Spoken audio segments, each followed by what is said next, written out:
Cristiano Ronaldo ameweza kuipongeza klabu ya Simba Sport Club kwa kuweza kutoa jezi nzuri za kimataifa.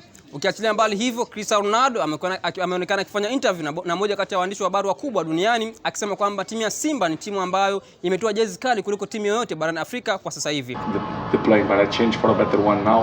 Mimi Cristiano Ronaldo nimeona jezi ya Simba kiukweli ni nzuri na zenye kuvutia. Hapa Ulaya wanaitambua sana Simba na Simba ni timu kubwa hapa Ulaya. Kuhusu Yanga sifahamu wala sijui chochote kuhusu Yanga. Nasikia ni walevi pia ni wachawi. Lakini pia watani wenzao Young Africans imeweza kutoa jezi ambazo zimeonekana kuwa ni jezi mbovu zisizokuwa na mvuto, na baadhi ya mashabiki wengi wa Yanga wameonekana wakilalamika kutolewa jezi ambazo hazieleweki.